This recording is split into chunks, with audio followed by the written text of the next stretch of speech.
Hello, my dear friends, welcome to my channel. You know many English words. You study hard. You try to speak. But suddenly, someone says, break a leg, or it's raining cats and dogs. You freeze. What does it mean? You feel confused. You understand every word, but not the meaning. Idioms are like puzzles. They sound strange, but they are used every day. Without idioms, English sounds flat. With idioms, it comes alive. In this video, I will take you on a journey through 200 of the most common idioms, one by one, with real examples, simple meanings, and emotional stories. Each idiom will become your friend. You'll understand, remember, and start using them naturally. Ready to break the ice? Let's begin. Backhand index pointing right, comment below. Do idioms confuse you? Have you ever heard one and didn't know what it meant? Chapter 1. Idioms that express emotions. When I first started learning English, I knew many words.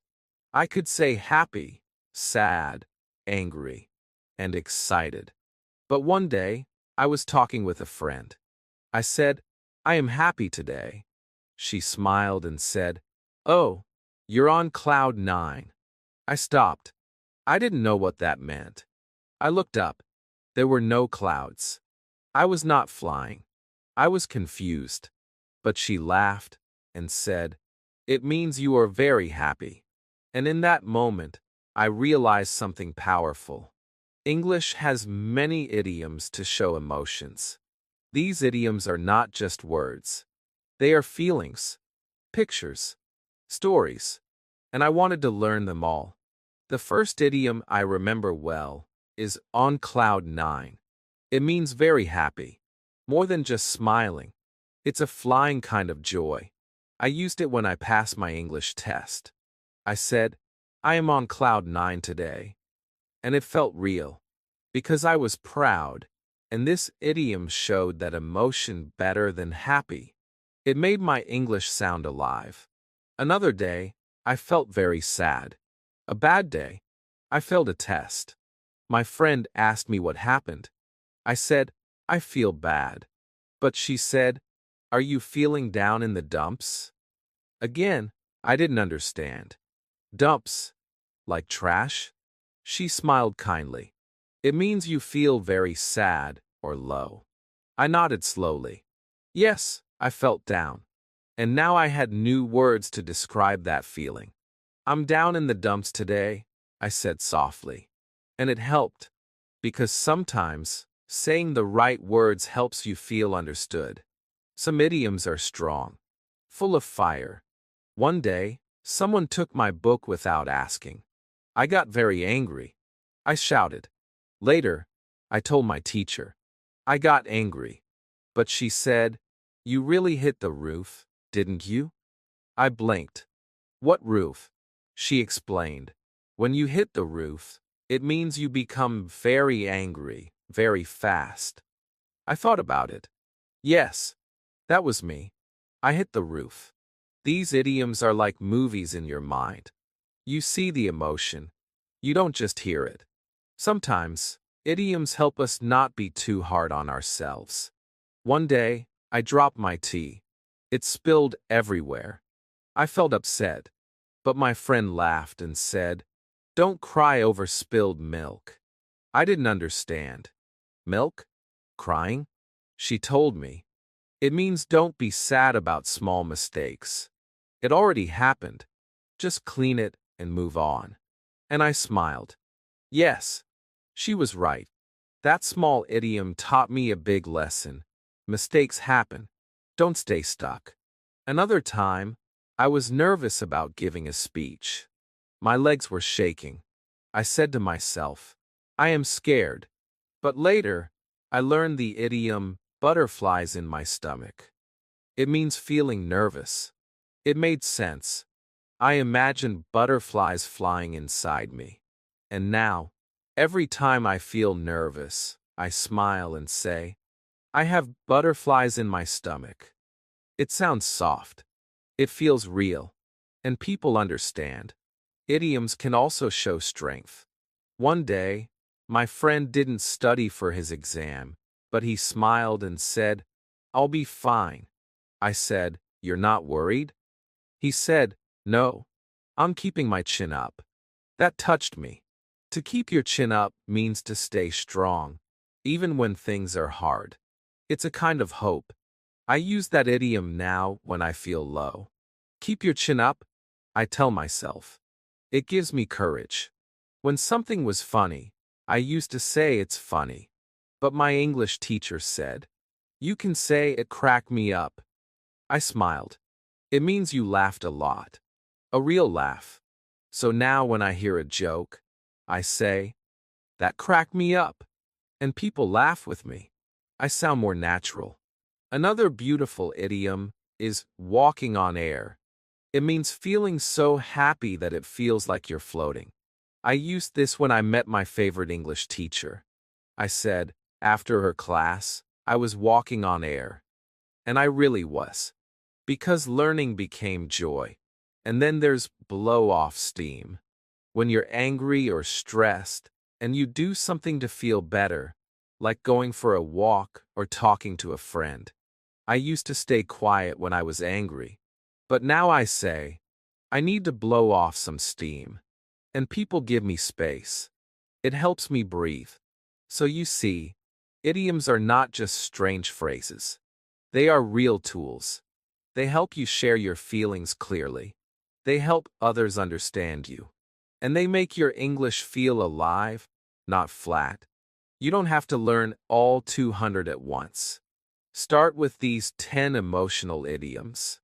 On cloud 9. Down in the dumps. Hit the roof. Cry over spilled milk. Butterflies in my stomach. Keep your chin up. Crack me up. Walking on air. Blow off steam. Over the moon. Try using them today. Say one out loud. Think of a real moment when you felt that way. Tell a friend. Write a sentence. You will remember it better that way. English is not just about grammar and rules. It's about feeling, connection, expression. Idioms help you open your heart in English. This is just the beginning. In the next chapter, we'll look at idioms from your everyday life, school, food, health, and surprises. You will hear phrases you've seen in movies or heard from native speakers. And now, you'll understand them too. Chapter 2. Idioms about daily life. English is not only in books or exams.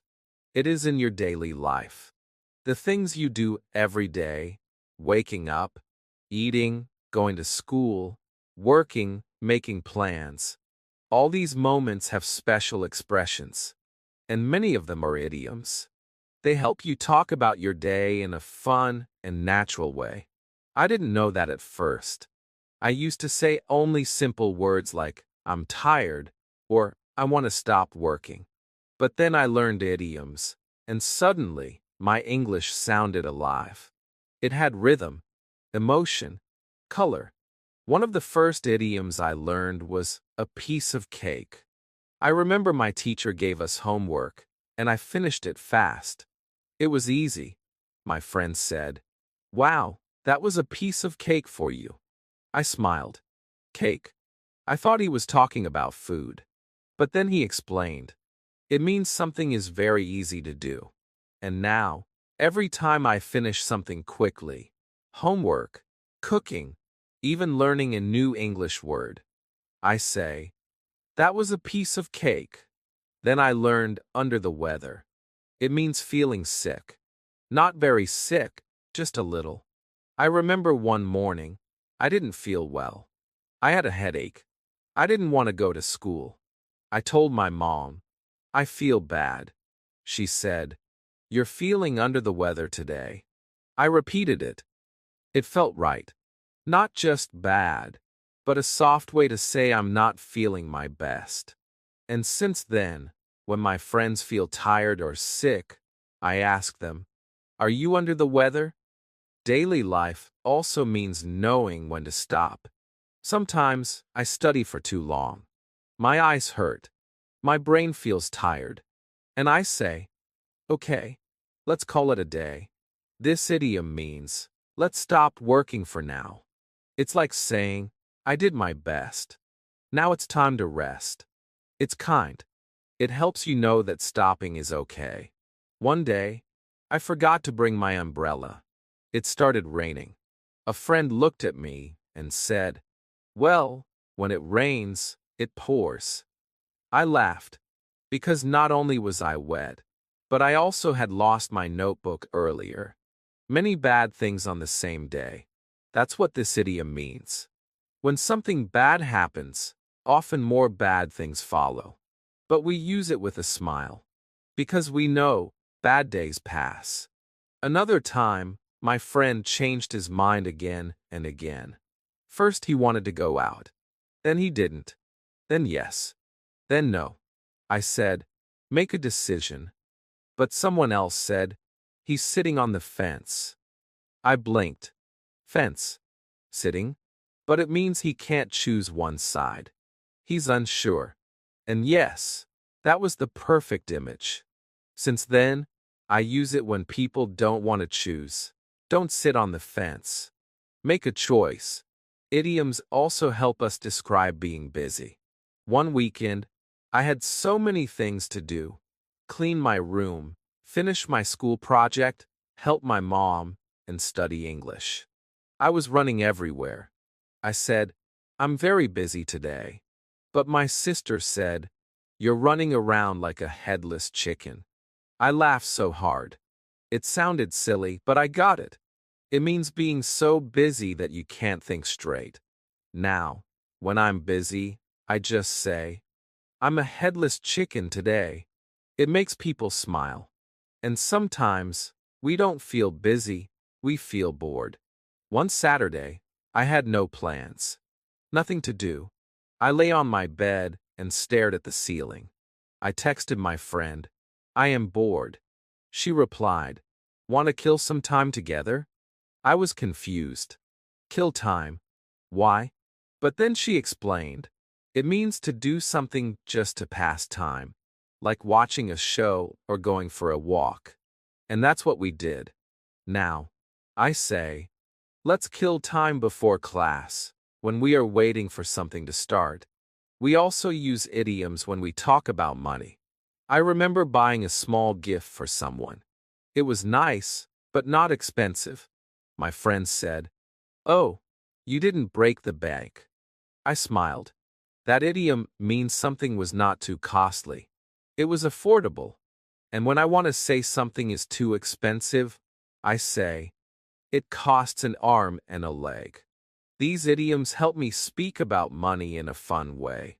One last idiom I want to share is, in hot water. I was once late to class. The teacher was not happy. My friend whispered, you're in hot water now. I asked, what does that mean? He said, you're in trouble. And yes, I was. But I laughed, because the idiom made it feel like part of a story. So today, we looked at real moments of daily life. And we saw how idioms can express them in a deeper, more colorful way. Here are 10 idioms from today's lesson. A piece of cake. Under the weather. Call it a day. When it rains, it pours. Sit on the fence. Run around like a headless chicken. Kill time. Break the bank. Cost an arm and a leg. In hot water. Practice these today. Use them when you talk with a friend or write your diary. Think of your own life. When was something easy? Say a piece of cake. When were you in trouble? Say hot water. These idioms are not just words. They are your story. Next, we will explore something fun and surprising. Idioms from the human body. Head, heart, feet, hands. They all speak English too. Chapter 3. Idioms from the body. The body speaks, not only in movement, but also in English idioms. I didn't know that before. One day my friend said, I got cold feet before the exam. I stared at her shoes. I thought, are your feet really cold? She laughed and explained, "No, it means I was scared. I didn't want to do it." That moment changed me. I realized English uses body parts in a special way. Head, hands, eyes, feet, heart. They all have meanings beyond their shape. These idioms help us talk about emotions, choices, and real life. And when you learn them, English becomes more human, more alive. Let's begin with that first idiom, get cold feet. It means feeling nervous before doing something big, like giving a speech, getting married, or taking a test. You were ready, but now you want to back out. I remember when I had to join my first English club. I stood at the door, shaking. I almost left. I had cold feet, but I told myself, just try. And I'm glad I did. Then there's cost an arm and a leg. I told my dad I wanted new headphones. He checked the price and said, "That costs an arm and a leg." I looked at my arms, then at my legs. "Really?" He smiled. "No, it just means it's very expensive." And yes, that helped me understand. The price was high, and he didn't want to lose money, like losing arms or legs. This idiom is silly, but it sticks in your mind. That's why it works. Some idioms are about thinking. Your head is not just for hats. It's full of meaning in English. When someone is very smart, we say they have a good head on their shoulders. That means they make good decisions. I once saw a friend solve a problem quickly, calmly. I told him, "You really have a good head on your shoulders." He smiled. It made him feel proud. But sometimes, your head gets too full. You can't focus. Too many things to do. Then we say, "I can't wrap my head around this." It means you can't understand or accept something. I said this when I first learned English grammar rules. I told my teacher, "I can't wrap my head around present perfect." She smiled and said, "That's okay. One step at a time." And slowly I did. Your eyes also speak. When you want someone to be careful, you say, "Keep an eye on it." My mom says this when she's cooking. "Keep an eye on the rice." She doesn't mean just to look once. She means watch it carefully. I use this now too. When I leave my bag with a friend, I say, "Can you keep an eye on it?" Simple and clear. Another fun idiom is turn a blind eye. It means to ignore something wrong on purpose. I once saw a classmate cheating in a test. The teacher saw it too, but said nothing. She turned a blind eye. I didn't understand why. But later, I learned she was giving him a chance. This idiom helped me describe the situation, not just with facts, but with feeling. Now let's talk about hands. We use them every day, but in English, hands are full means being very busy. I once told my teacher, "Sorry, I forgot the homework. My hands were full at home." She understood. It wasn't just an excuse. It was a real picture of how I felt, doing many things at once. There's also to be in good hands. This means you are safe with someone. When I joined my English class, I was nervous, but my teacher said, "Don't worry. You're in good hands." And she was right. She cared. She helped. I felt safe. That idiom gave me comfort. Your heart is for love, but also for courage. When someone is brave, we say they have a big heart. I said this about my friend who helps others. She gives time, money, care. I told her, "You have such a big heart." And she smiled. It's a simple idiom, but full of emotion. Finally, let's talk about a pain in the neck. It doesn't mean your neck really hurts. It means something or someone is annoying, like a loud neighbor or a slow computer. I once said, "My internet is a pain in the neck." It made my friend laugh, but he understood my struggle. So here are your 10 body idioms for today. Get cold feet. Cost an arm and a leg. Have a good head on your shoulders. Can't wrap your head around. Keep an eye on. Turn a blind eye. Hands are full. Be in good hands. Have a big heart. Pain in the neck. Now it's your turn. Think about your day. Did something annoy you? Say pain in the neck. Were you too busy? Say hands full. Did someone help you? Say I was in good hands. These idioms are more than phrases. They are mirrors. They show what you feel inside. Next, we enter a wild and exciting world, the animal kingdom. English has many idioms about cats, dogs, horses, and birds. Some are funny, some are strange, but all of them are used every day. Chapter 4, Animal Idioms. Animals live in the jungle, the farm, the zoo, and also in English. When I was a beginner, I thought English was just grammar and rules. But one day, someone said, "Let the cat out of the bag." I looked around. There was no bag, no cat. I was confused. But then they explained, it means to tell a secret by mistake. I was shocked. English had cats in bags. From that day, I began to notice more and more animal idioms.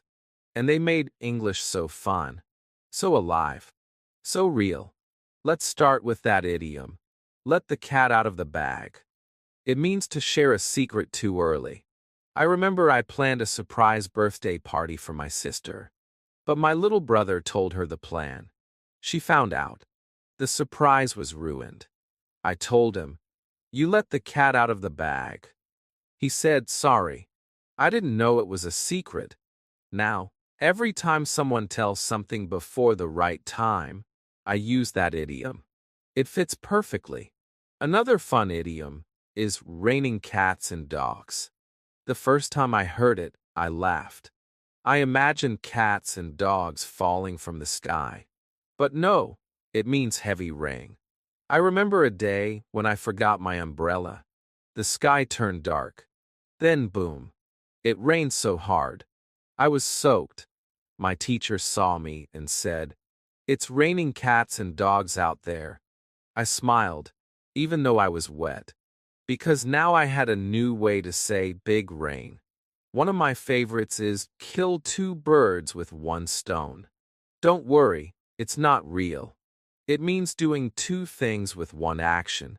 I used this when I listened to English songs while cleaning my room.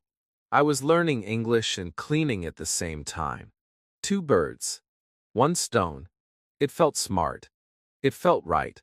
And now, when I do something helpful and fun together, I use this idiom. Sometimes people chase things that are not real. They run after dreams that don't exist. That's called a wild goose chase. I remember once I looked for a book in 5 different shops, and in the end, it was out of stock everywhere. My friend said, "That was a wild goose chase." And it was. It helped me express frustration in a funny way. Have you ever been afraid to say something because you feel shy or scared? Then someone might ask you, "Has the cat got your tongue?" This idiom means you are too quiet. My teacher used to say this when I didn't answer a question. I felt nervous, and she smiled gently and said, "Cat got your tongue?" I shook my head, then slowly answered. It helped me speak. That idiom gave me courage. When someone is very proud or confident, we say they are the top dog. I heard this in sports. One team was winning every match. People said, "They are the top dogs this season." And yes, they were. Strong, fast, confident. Now, when someone is leading or winning, I say, "You're the top dog today." Another funny one is "let sleeping dogs lie." This means, don't bring up old problems. Just leave them alone. I used to argue with my brother about something small. Later, I tried to bring it up again. My mom said, "Let sleeping dogs lie." I stopped. It made sense. If there's peace now, don't make trouble. Sometimes, someone is slow or lazy. We say, he's a couch potato. I was like that during summer vacation, watching TV, doing nothing. My friend came over and laughed. You've become a couch potato. I smiled, because it was true. And that idiom helped me describe myself in a funny, honest way. Have you ever tried something for the first time and failed? That's normal. But English has an idiom. You can't teach an old dog new tricks. It means it's hard for people to change. I said this when my grandfather refused to use a smartphone. He just didn't want to learn. I said, you can't teach an old dog new tricks. And we both laughed. Finally, when someone is pretending to be nice, but inside they are dangerous, we say, a wolf in sheep's clothing. I once met someone who smiled a lot, but later said mean things behind my back. A friend told me, be careful, he's a wolf in sheep's clothing. And that helped me understand people better. Here are the 10 animal idioms from today. Let the cat out of the bag. Raining cats and dogs. Kill 2 birds with 1 stone. A wild goose chase. Cat got your tongue. Top dog. Let sleeping dogs lie. Couch potato. Can't teach an old dog new tricks. A wolf in sheep's clothing. These idioms are full of life. They help you describe feelings, actions, people, and funny moments. They are easy to remember because they create pictures in your mind.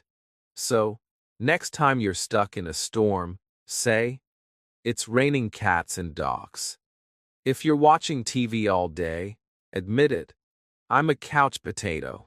Idioms are not just for native speakers. They are for you. They make your English fun, clear, and full of color. In the next chapter, we'll talk about idioms for people, how to describe others, their personality, their behavior, and their little secrets. Chapter 5. Idioms for talking about people. Every day, we meet people. Friends, teachers, classmates, neighbors. Some are kind. Some are funny. Some are difficult. I used to say, he is nice, or she is funny. But after learning idioms, I found better ways. I could describe people in a more real, more powerful way. Idioms help me tell stories. They help me show what kind of person someone really is. Today, I will share those idioms with you. Simple, common, and full of meaning. Let's begin with a dark horse. It means someone who surprises you. Someone quiet, who does something amazing when no one expects it. I remember a classmate who never talked much. He sat at the back, but one day he won a big speech contest. Everyone was shocked. My teacher said, he's a real dark horse. I nodded. Yes, he didn't show off, but he had talent. That idiom helped me describe him perfectly. Now let's talk about the apple of my eye. This is a sweet idiom. It means someone you love deeply. I use it when I talk about my little niece. She is only 4, but she makes everyone smile. I always say, she's the apple of my eye. It shows love and pride. And people understand right away, she is special to me. Some people are very important. Leaders, bosses, someone in control. In English, we say they are the big cheese. It sounds funny, but it works. I once went to a meeting, and the director entered the room. Everyone stood up. My friend whispered, that's the big cheese. I laughed. But yes, it meant he was the important one. Now let's talk about someone who is always annoying. Not in a mean way, but they just bother you. We say they are a pain in the neck. I had a classmate who always tapped my shoulder, asked too many questions, and borrowed my pen. I liked him, but he was a pain in the neck. That idiom helped me say the truth, but in a friendly way. Some people talk a lot, maybe too much. We say they are a chatterbox. I have a cousin who never stops talking. From morning to night. Stories, jokes, questions. She talks to everyone.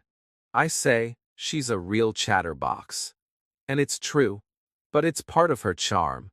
On the other hand, some people don't share much. They are quiet, private.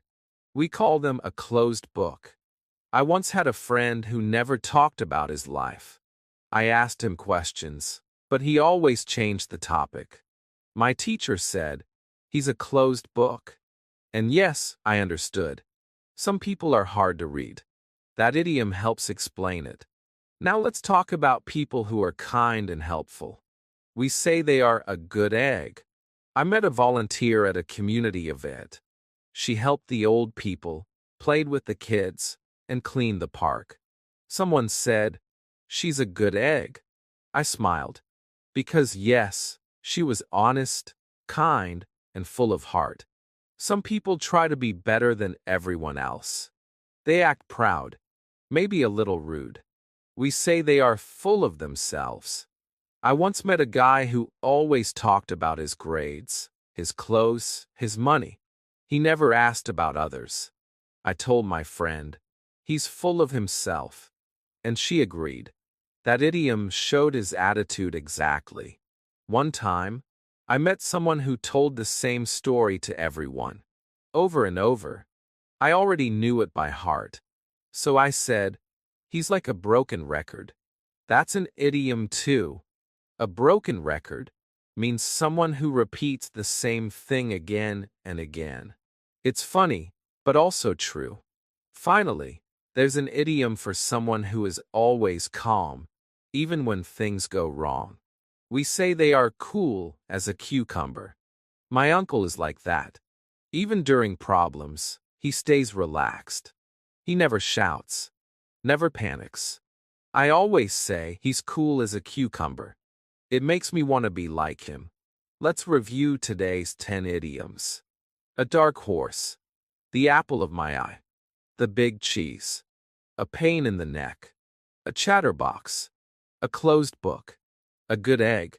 Full of themselves. A broken record. Cool as a cucumber. Now think about the people in your life. Who is the dark horse? Who is the chatterbox? Who is cool as a cucumber? Try using these idioms in your next conversation. Say them out loud. Write a sentence about someone you know. Idioms help us describe people in a way that feels honest, real, and even funny. In the next chapter, we'll learn idioms from nature, the sky, the clouds, the rain. Weather idioms are full of emotion. They can describe sadness, hope, and everything in between. Chapter 6. Idioms from the weather. The weather changes every day. Sometimes it's sunny. Sometimes it rains. Sometimes the wind blows strong. I never thought the weather had anything to do with English. But then I heard someone say, every cloud has a silver lining. I stopped and thought, what cloud? What silver? But then, they explained, it means even in bad times, something good can happen. That touched me, because I had just failed a test, and I felt sad. But when I heard that idiom, I felt hope. The sky felt brighter. And I realized, weather idioms can change the way we feel. Let's start with that one. Every cloud has a silver lining. It means that inside every problem, there is a little hope, a little light. I use this idiom when someone feels sad. When my friend didn't get the job she wanted, I told her, it's okay. Every cloud has a silver lining. Maybe something better is waiting for you. And later, she did find a better job. This idiom gave her strength to wait. Sometimes people get angry very fast. Their mood changes like a storm. We say a storm in a teacup. It means a small problem made too big. I remember once I dropped a pencil in class. My classmate got upset because it rolled near his desk. He shouted, but it was not a big deal. My teacher smiled and said, that's a storm in a teacup. I smiled too. Because it was true, some problems are really small, even if they feel big. Now think about people who stay strong, no matter what. Whether it's sunny or rainy, happy or sad, they keep going. For them, we use the idiom come rain or shine. It means they do something regularly, no matter what happens. My friend goes for a morning walk every day, even in cold weather, even if it's raining. I once asked her why. She said, "It keeps me strong." I told her, "You're amazing. You go out come rain or shine." Another idiom I love is under the weather. You may remember it from an earlier chapter, but here, let's feel it again. It means feeling a little sick. Not terrible, but not okay. I remember once I had a sore throat. I didn't go to class. My friend called me and said, "Are you feeling under the weather?" I smiled. Yes, I was. That idiom felt like a soft blanket. Kind. Gentle. English can be warm like that. One time, my class was doing well. Everyone was happy. But suddenly, we had a surprise test. Nobody was ready. My friend said, "Wow, that came out of the blue." I asked, "Blue?" He said, "It means something happened suddenly, with no warning." I understood. That test came from nowhere. It was truly out of the blue. Then I learned get wind of something. It means to hear a secret or rumor. My friend planned a surprise party, but someone told me about it early. I didn't tell anyone. When the party came, she asked, "Did you know?" I said, "Yes, I got wind of it last week." We laughed. That idiom helped me explain what happened in a friendly way. Another expression is to have your head in the clouds. It means you're dreaming, not paying attention to real life. I used to do that in school. I looked out the window, thinking about songs, games, and dreams. My teacher once said, "You have your head in the clouds again." I looked down and smiled, because it was true, but it was also sweet. Sometimes, people feel pressure. Too much to do. Too many problems. We say under a cloud. I once saw my friend quiet and worried. I asked if everything was okay. She said, "I feel under a cloud today." It meant she was feeling low, sad, maybe confused. That idiom helped her express something hard to say in plain words. One idiom that gives me power is to weather the storm. It means to survive a hard time, to be strong when life is difficult. When I lost my first job, I felt hopeless. But I told myself, this is just a storm. I will weather it. And I did. That idiom helped me stay strong. It reminded me, storms don't last forever. Finally, one of the most positive idioms is walking on sunshine. It means you feel very happy, like the world is bright. I used this when I got my first English certificate. I told my mom, "I'm walking on sunshine today." She hugged me. She understood. That idiom matched my joy perfectly. Let's review today's 10 weather idioms. Every cloud has a silver lining. A storm in a teacup. Come rain or shine. Under the weather. Out of the blue. Get wind of something. Head in the clouds. Under a cloud. Weather the storm. Walking on sunshine. These idioms connect English with life, with feelings, with nature. They help you speak about your emotions in a gentle, beautiful way. So next time you feel low, remember, every cloud has a silver lining. And when you feel full of joy, say, "I'm walking on sunshine." In the next chapter, we'll learn idioms about winning, losing, and trying hard. Idioms that give you courage when you fail and help you speak with power when you succeed. Chapter 7. Idioms for Success and Failure. Success and failure. Two big words. One makes you smile, the other makes you cry. But both are part of life. and both are part of learning. I used to say, I passed, or I failed. But those words felt empty. Then I learned idioms. And everything changed. Suddenly, I could describe how hard I tried, how close I came, how proud I felt, or how badly I failed. Idioms made my story richer. They helped me share the full picture, the struggle, the hope, the joy, the lessons. Today, I want to share those idioms with you. Let's begin with back to square one. I heard this when I made a mistake on my school project. I had worked for 3 days, but I did it the wrong way. My teacher said, "You'll have to start again." Back to square one. I felt sad, but I understood. It means starting from the beginning. I tell myself now, when something goes wrong, it's okay. I'll go back to square one. I'll try again. Then there's hit the jackpot. I learned this from a game show.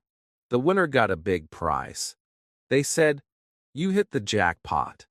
Later, I used this idiom when I got a scholarship. It felt like a dream. I said, "I really hit the jackpot today." That idiom helped me show joy and surprise in one sentence. When someone works very hard, we say they go the extra mile. I once stayed up all night helping my friend with her homework. The next day she said, "You really went the extra mile for me." I smiled, because I knew that idiom meant something special, not just doing enough, but doing more, with heart. Sometimes, we try and still fail. One day, I joined a spelling contest. I was doing well, but I spelled one word wrong. And just like that, I was out. My friend patted my back and said, "You really gave it your best shot." That touched me, because it means I tried with all my heart. I didn't win, but I gave it my best shot. That's what matters. Then there's a painful idiom, bite the dust. It means to fail or be defeated.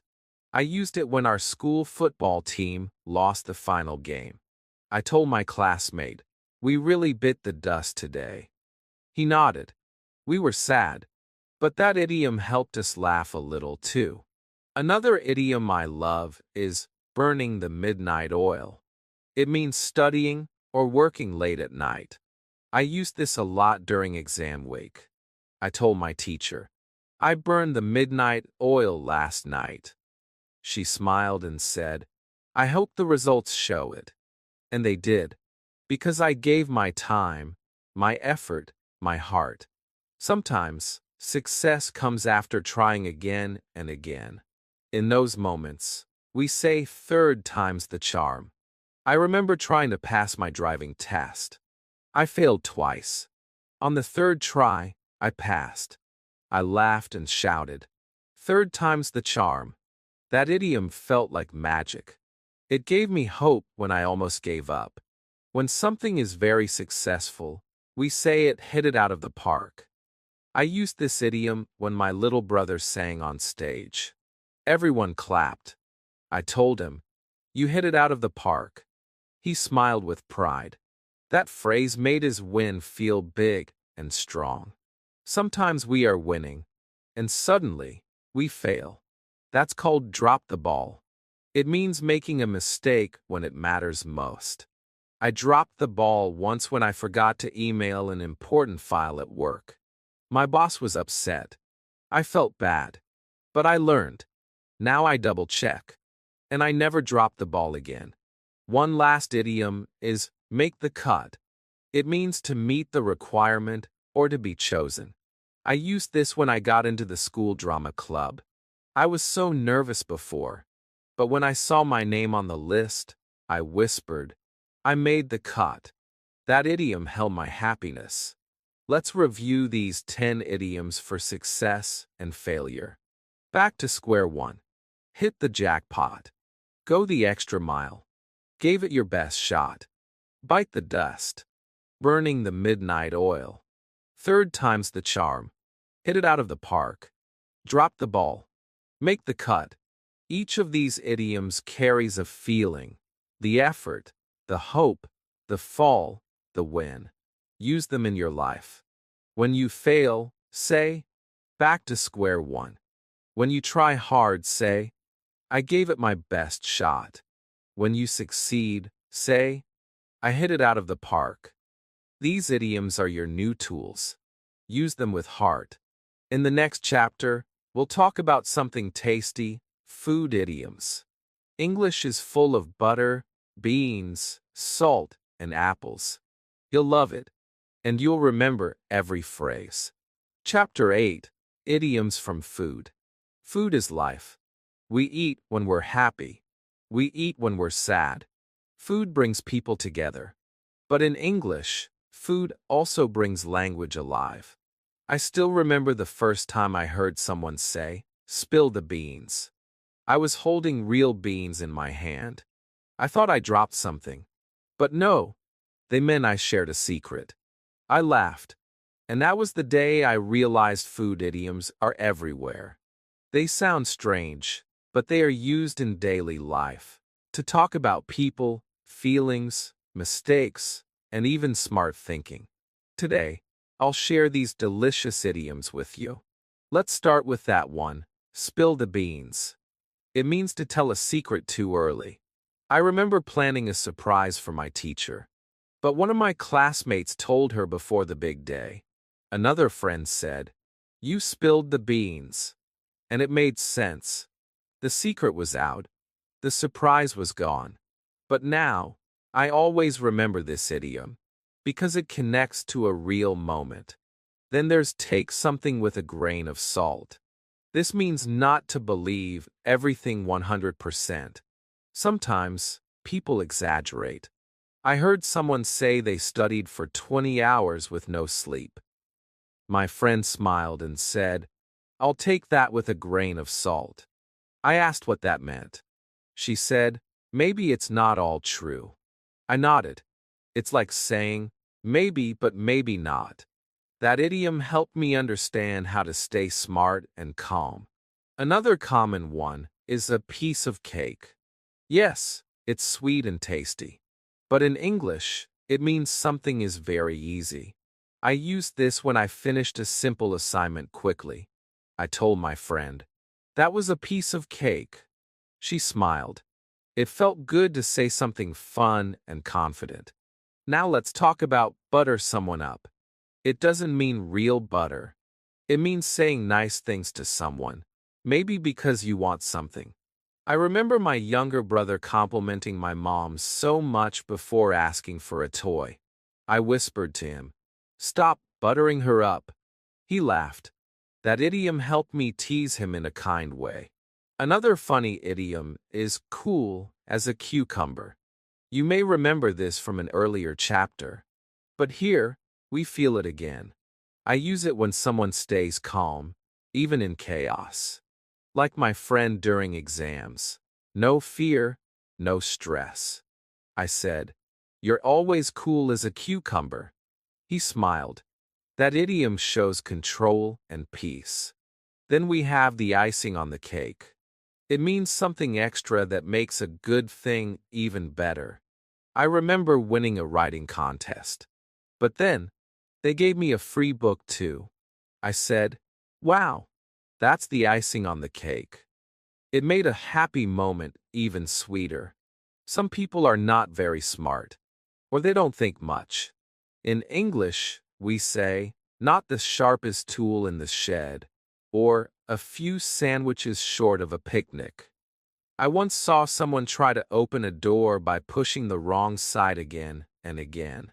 My friend laughed and said, he's a few sandwiches short of a picnic. It sounded funny, but not mean. It was just a way to say, he's a bit silly.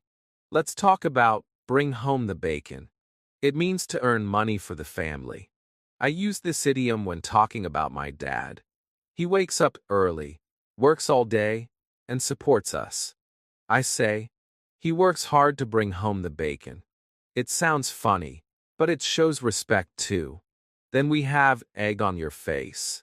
That's when you make a mistake and feel embarrassed. I once told everyone the class was canceled. But I was wrong. Everyone came. I felt silly. My teacher said, "Looks like you've got egg on your face." I laughed and nodded. Yes, I did. That idiom helped me accept my mistake with a smile. Last one for today, food for thought. This means something deep to think about. I heard a story about a girl who learned English by watching cartoons. It made me think, maybe I could learn like that too. I told myself, that story gave me food for thought, and I still think about it. Here are today's 10 food idioms. Spill the beans. Take it with a grain of salt. A piece of cake. Butter someone up. Cool as a cucumber. My hands were shaking. But I finished it 5 minutes before midnight. I looked at the screen and whispered, I beat the clock. These idioms are not just fun. They are useful. They help you speak naturally. They help you feel connected to the culture. They help your English sound alive. So today, try one. Say, that was a piece of cake after finishing something. Or tell a friend, that's food for thought. Let your English be tasty. Let it be real. In the next chapter, we'll talk about idioms from time, minutes, hours, clocks, and years. You'll learn how to speak about being late, early, or fast in a way that sounds truly fluent. Chapter 9, Idioms about time. Time moves fast. Sometimes too fast. Sometimes it feels slow. But time is always there, morning to night, day to day. I used to say simple things like, I'm late, or I'm early. But then I heard someone say, I got there in the nick of time. I stopped. I had never heard that before. I asked, what does that mean? They said, it means I arrived just before it was too late. I smiled. That was me last week, running into class just as the bell rang. And I thought, maybe English has more ways to talk about time. And yes, it has many. Let's begin with in the nick of time. It means something happens just before it's too late. I use it when I catch the bus at the last second. I say, I got on in the nick of time. It makes people smile. It shows how close I was to missing it. Then there's beat the clock. This means to finish something before a deadline. I remember working on a project the night before it was due. I was typing fast. My hands were shaking. But I finished it 5 minutes before midnight. I looked at the screen and whispered, I beat the clock. That idiom helped me feel proud, not just for finishing, but for trying hard under pressure. Another one is kill time. This means to do something while you wait. I use it when I arrive early for a meeting. I sit down, open my phone, and watch a short video. Just to pass time. That's killing time. Not doing anything important, just waiting calmly. Sometimes, things happen around the clock. It means all day and night, without stopping. Like nurses in hospitals. They work around the clock. My brother once said, I studied around the clock for my test. That idiom shows hard work and dedication. Then there's make up for lost time. Maybe you were sick. Maybe you stopped learning English for a while. Now you're back. And you want to study more. That's when you say, I want to make up for lost time. I used this when I returned to my English class after 2 weeks away. I told my teacher, I'll try harder now. I want to make up for lost time. One day, someone said to me, time flies. I looked at the clock. I thought it meant the clock was broken, but they explained, it means time goes fast. I smiled. It was true. We had talked for hours, but it felt like minutes. I said, yes, time flies when you're with friends. Now I use this idiom all the time. When you want to wait for the perfect moment, you say, bide your time. It means you're waiting patiently. I once wanted to join the school drama club, but I was too shy. I waited. I watched. I learned. One day I was ready. I told my friend, I bided my time, and now I'll try. That idiom gave my waiting a purpose. If someone is wasting time, we say they are dragging their feet. I saw this once when my cousin had homework but didn't want to start. He walked slowly to his desk, took out his book slowly. I said, "Stop dragging your feet. Just begin." It helped him laugh and get started. Then there's at the 11th hour. It means doing something very, very late. Almost too late. Like writing an essay just before class. I once printed my paper right before the teacher entered the room. I whispered, "Phew, finished at the 11th hour." That idiom helped me tell the truth with a smile. Finally, call it a day.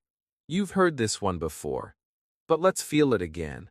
After working, studying, or even thinking for a long time, when you're done, you say, "Let's call it a day."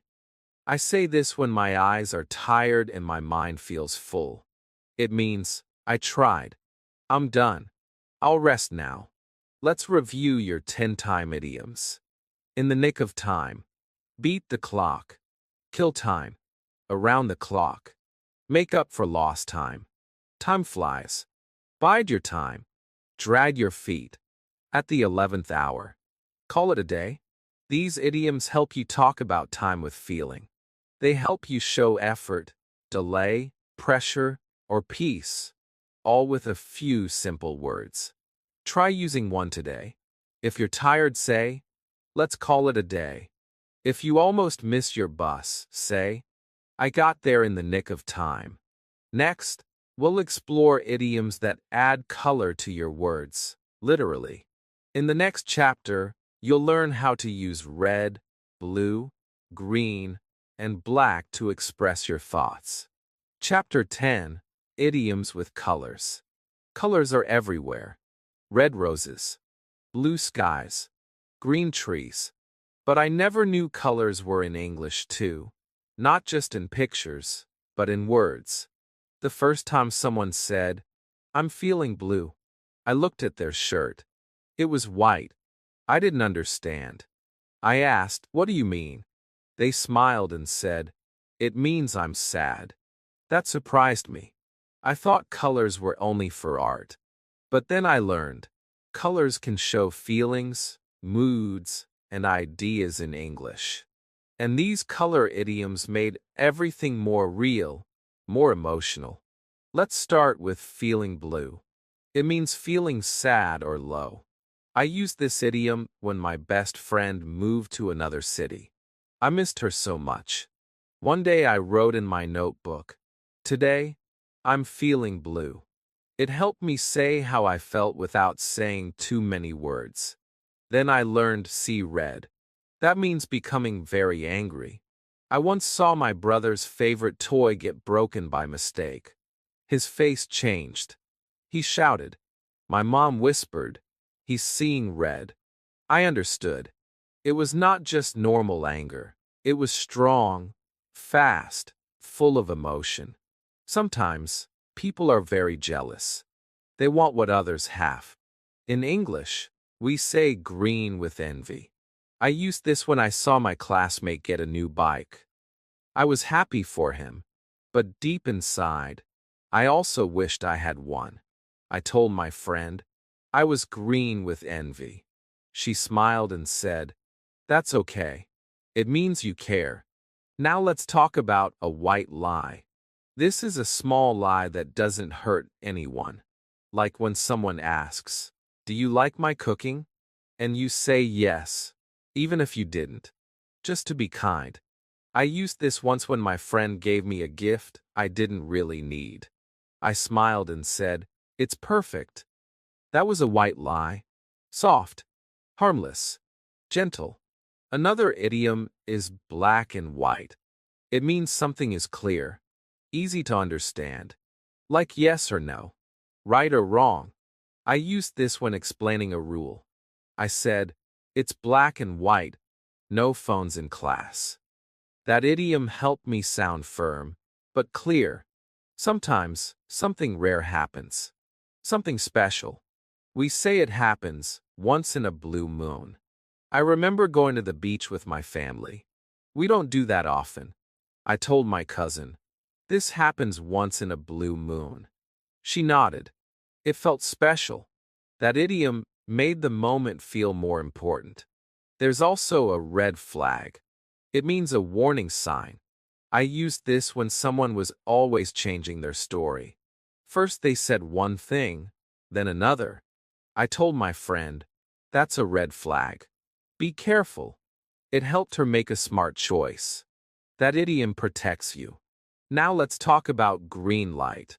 It means permission to go ahead. I heard this at work. I wanted to start a new project. My boss said, "I give you the green light." I smiled. It felt like a real green light, the kind you see at traffic signals. Go. Start. Do it. Another idiom is out of the blue. You've learned this one before. But here, we focus on the color, blue, meaning surprise. Something unexpected. Like when an old friend calls you, or when someone gives you a gift for no reason. I say, that came out of the blue. It feels fresh. It feels honest. And lastly, we have black sheep. This means someone who is different. Maybe they don't follow the rules or act like the rest of the family. I use this when talking about my uncle. He doesn't like parties. He travels alone. My aunt said, "He's the black sheep of the family." And she said it with love. That idiom shows difference, but also personality. Let's review your 10-color idioms. Feeling blue. See red. A green with envy. White lie. Black and white. Once in a blue moon. Red flag. A green light. Out of the blue. Black sheep. Each color brings emotion. Each idiom brings story. Now, when you feel sad, say, "I'm feeling blue." When you want to begin, say, "I got the green light." These idioms help you speak English that is full of feeling and full of life. In the next chapter, we'll explore idioms from work and business. Useful phrases that make you sound smart, professional, and fluent in English conversations. Chapter 11. Idioms from Work and Business. I still remember my first job interview. I wore my best shirt. My hands were shaking. I wanted to speak good English. I wanted to sound smart. But I was nervous. The person asked me questions. I answered with short sentences. No idioms. Just basic English. After the interview, I thought, I wish I knew how to sound more natural. More like a professional. Later, I heard someone say, "Let's get the ball rolling." And I paused. What ball? What rolling? I was confused. But they explained, "It means let's start the project." That moment opened my eyes. Business English was full of idioms, powerful ones, easy ones, idioms that help you sound fluent and confident. Today, I'll share them with you. Let's start with that one. Get the ball rolling. It means to begin something. I use it now when I start a group task. I say, "Let's get the ball rolling with a short plan." It makes people smile. It shows I'm ready to take action. Then there's climb the ladder. This means moving up in a job or career. I remember my uncle started as a cleaner in a hotel. Now he's the manager. My aunt always says, he climbed the ladder step by step. That idiom shows growth. Hard work. Progress. Sometimes, you don't know what's happening in your company or team. You feel left out. In English, we say, "I'm not in the loop." It means you don't have the latest information. I used this when my team changed the meeting time and didn't tell me. I said, I wasn't in the loop. Now, I always try to stay in the loop by asking questions. Next is think outside the box. This means to be creative, to find new ideas. I once suggested a different way to teach English with stories and songs. My teacher said, "That's thinking outside the box." I smiled, because it meant I was creative and brave. Sometimes, we work very hard, but don't show it. Then someone says, "Give yourself a pat on the back." It means praise yourself. Be proud. I say this to my viewers too. If you're reading and learning, give yourself a pat on the back. You deserve it. Another powerful idiom is touch base. This means to check in or talk briefly. My manager once said, "Let's touch base tomorrow morning." I learned that it means, let's speak for a short update. I now use this when I want to connect with someone without a long talk. Sometimes we try something, but it doesn't go well. We say, "That idea didn't fly." It means it didn't succeed. I once tried to start a book club at school, but no one joined. I told my friend, "That idea didn't fly." He said, "Try again later." And I did. One of my favorite business idioms is on the same page. It means everyone agrees or understands the plan. I used this in a team project when we all finally agreed. I said, "Now we're on the same page." It felt like teamwork, unity, focus. Now let's talk about cutting corners.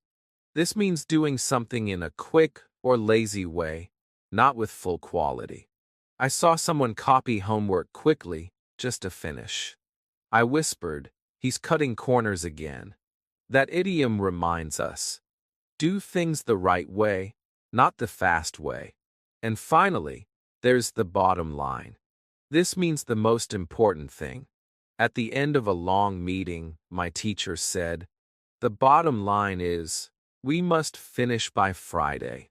That idiom helped me know what really mattered. Let's review your 10 work and business idioms. I used this when I gave my friend advice. I told her, "I've helped you all I can. Now the ball is in your court." These idioms will help you sound smart, confident, and clear, even in a job interview or team meeting. Try using one this week. If you start a task, say, "Let's get the ball rolling." If you and a friend agree on something, say, "We're on the same page." These idioms make your English powerful, but still simple. Chapter 12. Idioms from Sports and Games. Sports are not just for athletes. Games are not just for fun. In English, they also teach us how to speak with energy, with action, with confidence. The first time I heard someone say, "He threw in the towel," I looked around. I thought, "Where's the towel?"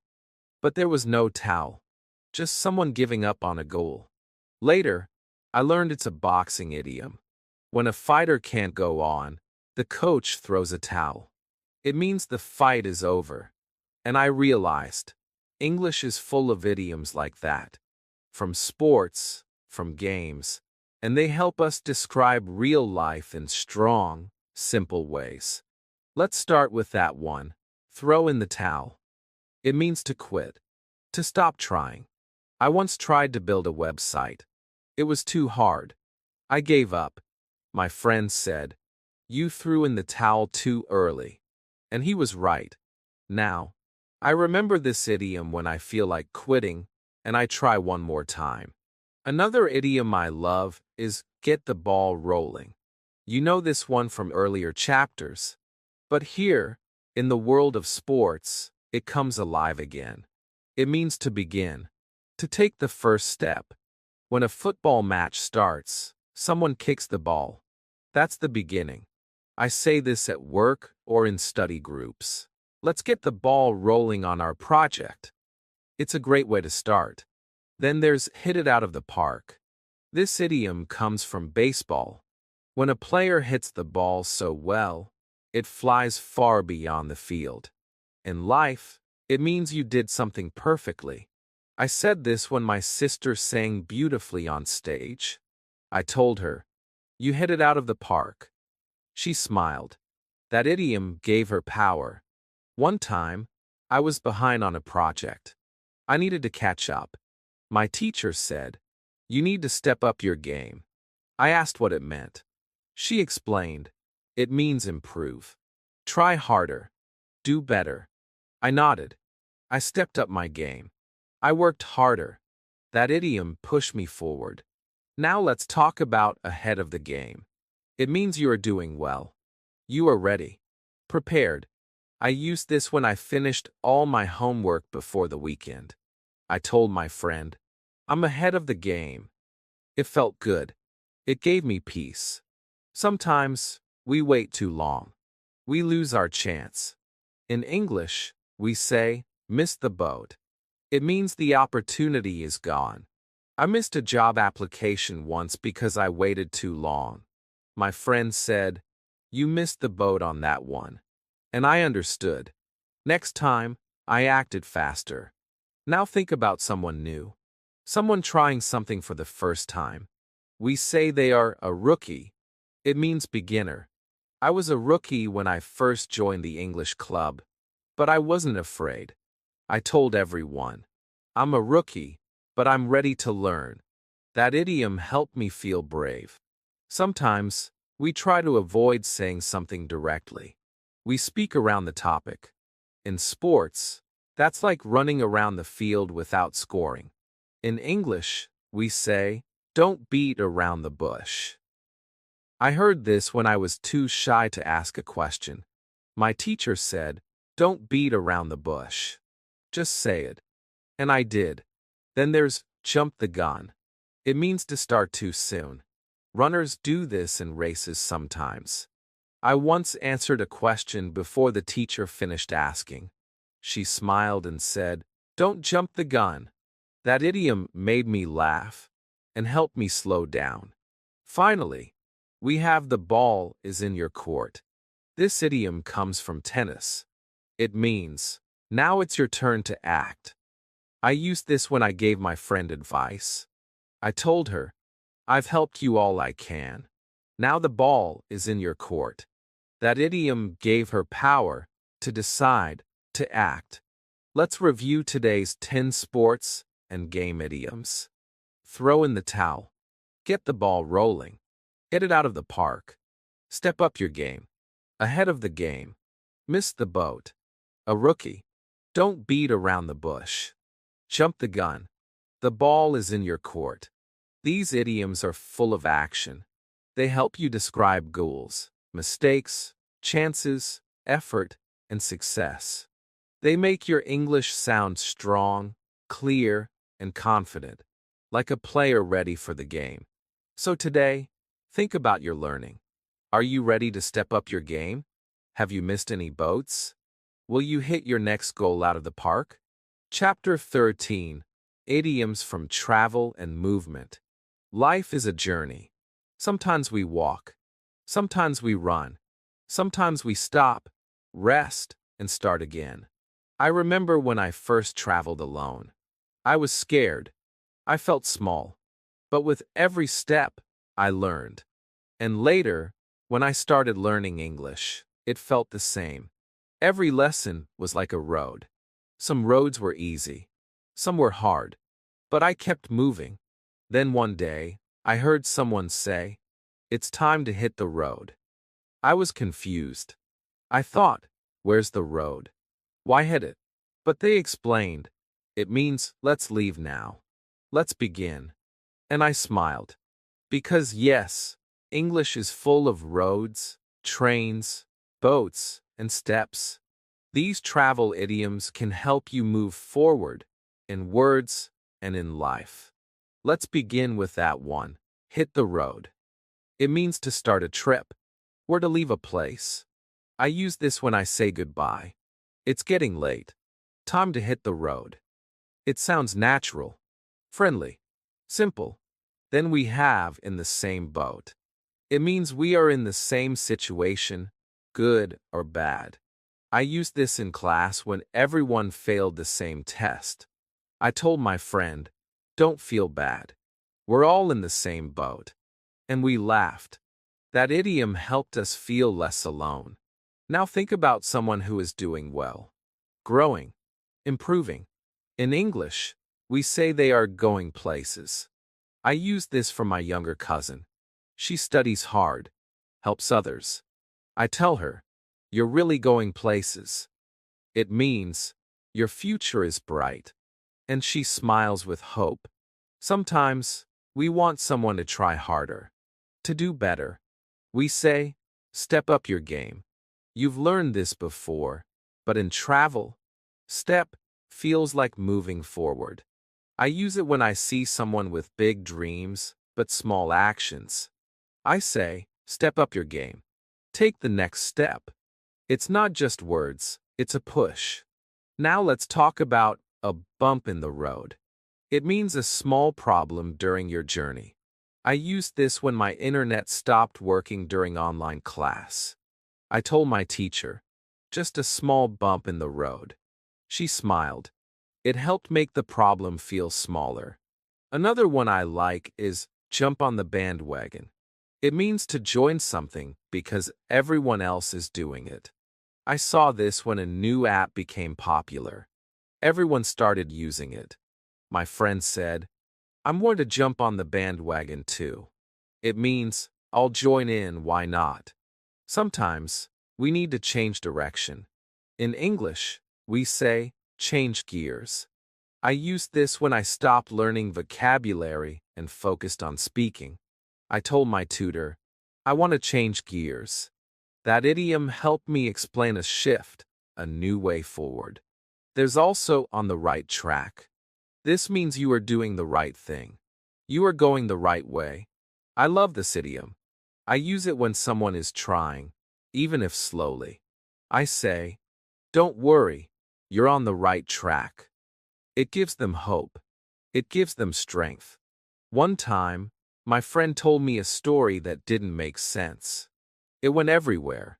I said, "You're going off the rails a bit." He laughed. That idiom means things are out of control or confusing.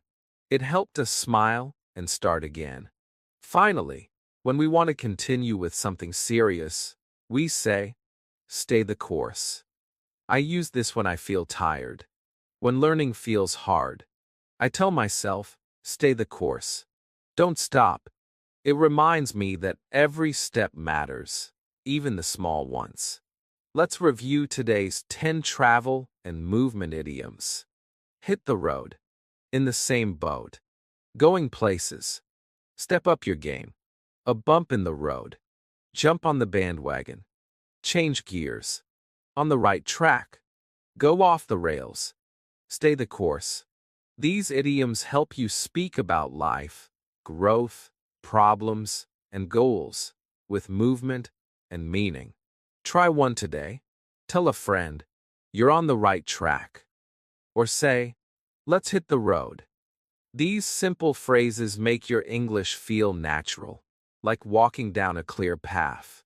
Chapter 14, Idioms for Relationships. Relationships are the heart of life. We all want to feel close to someone. A friend, a family member, a partner, someone who listens, someone who understands. But sometimes, feelings are hard to explain. You care, but you don't know how to say it. You want to help, but words don't come. I remember feeling this way when my best friend moved away. I wanted to tell her how much she meant to me, but I couldn't find the words. Then I learned some English idioms, short phrases that said so much. These idioms help me speak from the heart, and they can help you too. Let's begin with break the ice. This idiom means to start talking with someone in a friendly way. Maybe it's the first time you meet. It feels quiet, awkward. I used this when I joined my English club. I didn't know anyone, but I said, "Hello, I like your notebook." That small sentence broke the ice. And the girl smiled. We became friends. Then there's get along like a house on fire. It sounds strange, but it means two people become close very fast. They laugh. They talk. They feel happy together. I used this when I met a boy in my reading class. We shared books, jokes, and ideas. I told my teacher, "We get along like a house on fire." It felt true. Our friendship grew fast and strong. Now think about love. When two people decide to be together forever, we say they tie the knot. That means they get married. I heard this when my cousin got married last year. My aunt said, "They're tying the knot next month." That idiom made it sound simple and sweet. Sometimes, we need to understand others. We don't agree, but we try to feel what they feel. In English, we say, put yourself in someone's shoes. I used this when my friend failed an exam. I passed, but I didn't celebrate loudly. I put myself in her shoes. I thought, if I were her, how would I feel? That idiom helped me show kindness. When two people argue and then stop talking, we say they have a falling out. I had this once with a close friend. We disagreed. We didn't speak for weeks. It hurt. Later, we talked again. I said, "I'm sorry we had a falling out." She nodded, and we made peace. There's also see eye to eye. It means you agree. You understand each other. I use this when talking about my mom. We don't always see eye to eye, but we love each other. That idiom helps me speak about small differences with respect. When someone supports you, no matter what, we say they are through thick and thin. I use this for my sister. She has been with me in good times and bad. I tell her, "You've been with me through thick and thin." She always smiles, because that idiom is deep. True, sometimes two people stop being close. They drift apart. It means slowly, without fighting, they talk less and less. I had a friend from childhood. We used to talk every day. Now we don't. I once told someone, "We've drifted apart." That idiom helped me say something sad, gently. If someone has a secret or strong feelings, and finally tells you, they open up. I used this when my quiet friend finally told me about her family. I said, "Thank you for opening up to me." That idiom made her feel safe, heard, loved, and finally, one of my favorites, a shoulder to cry on. It means someone who listens when you're sad.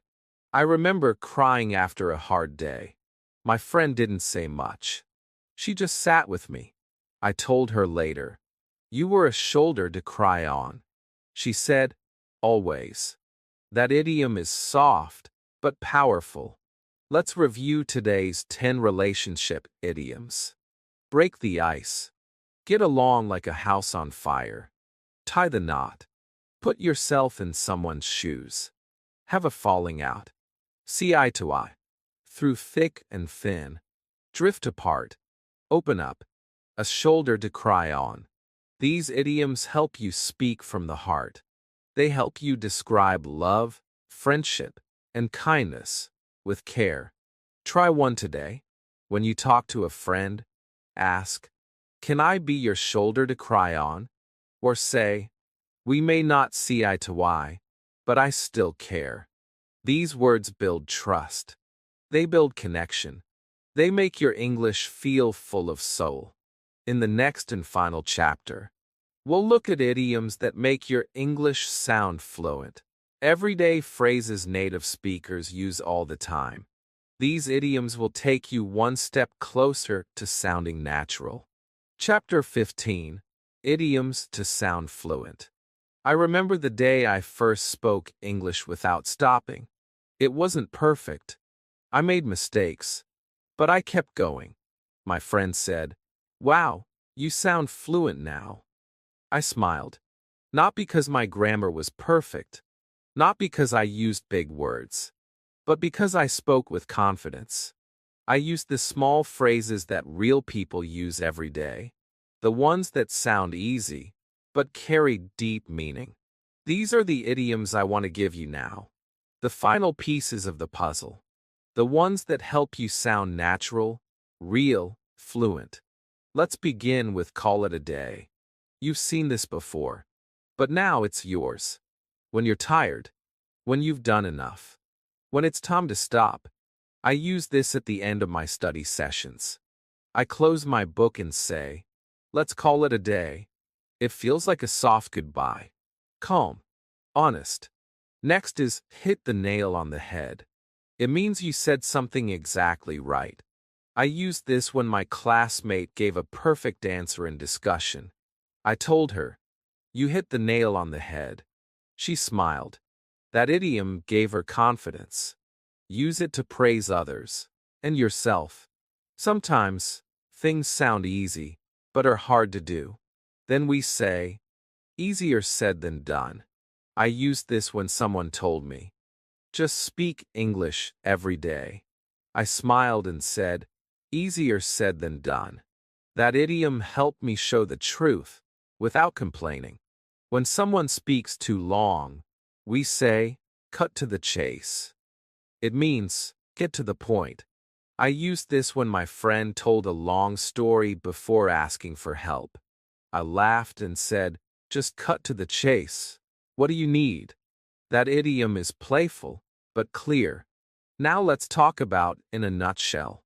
It means in short, in a few words. I use this when I give a quick answer.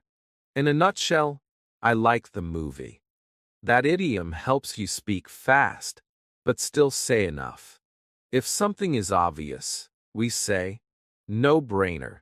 I use this when choosing what to eat, pizza or plain bread.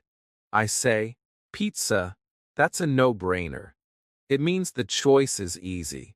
That idiom adds fun to everyday life. Sometimes, we tell people to relax, to wait, to be patient. We say, hold your horses. I say this when my little cousin gets too excited. She wants to open a gift early. I say, hold your horses, wait till dinner. It makes her laugh. It makes English fun. When we stop worrying and trust things will be okay, we say, go with the flow. I used this when travel plans change suddenly. No stress. I said, let's just go with the flow. That idiom brought peace, calm, trust. Now think of someone who's doing too much, trying too hard, getting tired.